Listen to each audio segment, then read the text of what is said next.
తలరాతో తొక్కింది అనుకో, నీ ముఖంలో నవ్వు వస్తుందా? రాదు, కోపం వచ్చాది.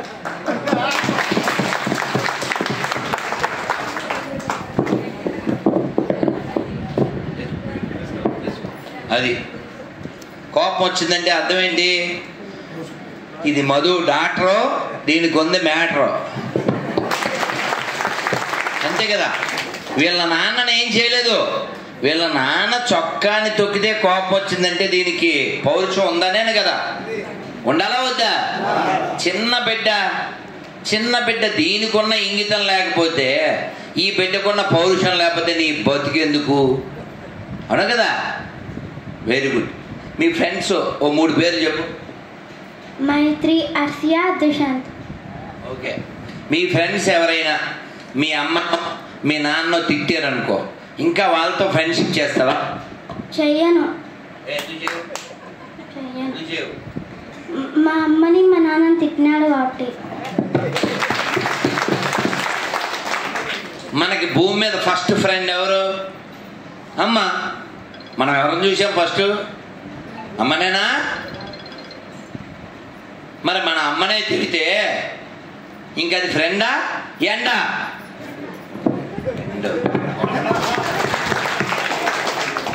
అది ఫ్రెండ్ కాదు, ఎండో. మధుర తీస్తుంది బెండో, అదే దానికి ట్రెండో. ఎందుకంటే దానికి ఒళ్ళు మండు. దాని ముఖం చూడు. బంగారు తల్లి అట్లే ఉన్నారు. చెల్లుందా నీకు? అక్క ఉందా? అక్క. ఏం పేరు అక్క పేరు? హరిణి. భలే భలే నానా. సో మధురకున్న అక్క, కానీ దీనికి ఉంది కొంచెం తెక్క, దానికి ఉందా లెక్క. తేడా వస్తే తీస్తుంది తొక్క, అది మాత్రం పక్క. అంతే కదా. నాన్నకంటే ఎక్కువ ఫ్రెండు, అక్క కంటే ఎక్కువ, దేశం కంటే ఎక్కువ, మన దేవుడి కంటే ఎక్కువ. కొట్టండ్రా. అది బంగారు తెల్లినా. ప్రస్తుతం నువ్వు షిఫ్ట్, తర్వాత నీకు ఇస్తా గిఫ్ట్. ఓకేనా? పోడు బంగారు తెల్లి పోనా. మళ్ళీ కొట్టండి చెప్పట్లో. బంగారు తెల్లినాను, బంగారు తెల్లాను. తల్లి బంగారు తల్లి నాన్న. దీర్ఘాయుష్మాన్ పో.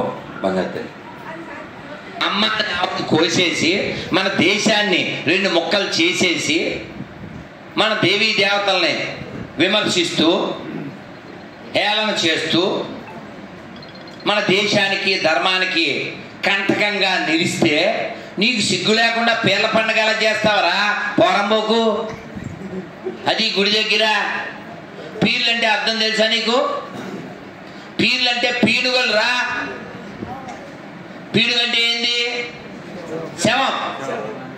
ఎప్పుడైనా శవాన్ని ముట్టుకుంటే స్నానం చేయాలి. అదే ముస్లింసే దర్గాలకు పోరు, ఖురాన్ ఒప్పుకోదు. దర్గాకి, పీర్లకి, మజార్లకి ఖురాన్లో చోటు లేదు.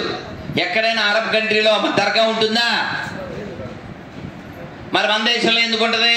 దీన్ని ఆక్రమించాలి కాబట్టి. అదో తెలివితేటలో. అహోబిలం వెళ్ళే దారిలో, ఇప్పుడు మేము వచ్చే దారిలో అంతే ఓ పొలంలో ఓ గోడ కట్టేసేది. ఆ గోడ దేనికి? అదొక అడ్డ, అదో కేంద్రం. రేపు పొద్దున్న ఒక్కసారి ఓ పెద్ద అనౌన్స్మెంట్ ఇచ్చి మనందరినీ నాశనం చేయడానికి. నాగపూర్లో 10% పందులు ఉన్నాయి, 90% హిందువులు ఉన్నారు. అయినా తగలబెట్టేశారు.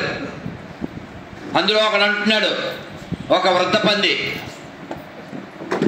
వాడు అంటున్నాడు ఇది శాంపిల్ మాత్రమే, ట్రైలరు, తర్వాత మీ ఇళ్లలో ఆడపిల్లలు ఎత్తుకెళ్ళిపోతామని.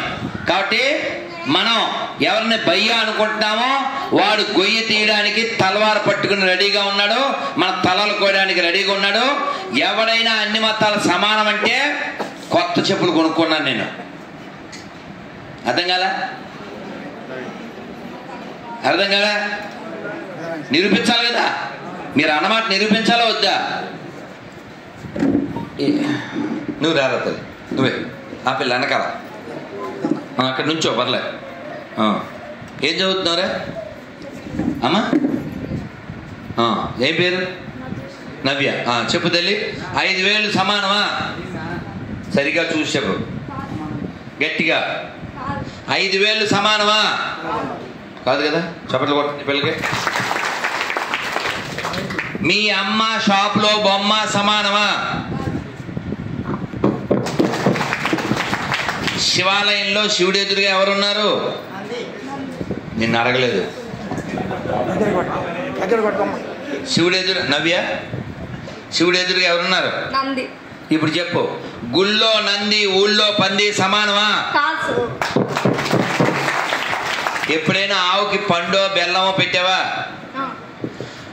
ఆవుని మేపేవాళ్ళు ఆవుని మేసేవాళ్ళు సమానమా? ఇప్పుడు చకచక 5 ప్రశ్నలు అడుగుతాను, చెప్పు. 5,000 సమానమా? మీ అమ్మ బొమ్మ సమానమా? గుళ్ళో నంది ఊళ్ళో పంది సమానమా? గట్టిగా దగ్గర పెట్టుకో, చకచక టీకి అట్లే పెట్టుకో. 5,000 సమానమా? మీ అమ్మ బొమ్మ సమానమా? గుళ్ళో నంది ఊళ్ళో పంది సమానమా? ఆవుని మేపేవాడు ఆవుని మేసేవాడు సమానమా? అన్ని మతాలు సమానమా? అంతే అంతే. Very good. ఇక తర్వాత గిఫ్ట్, పర్సన్ షిఫ్ట్.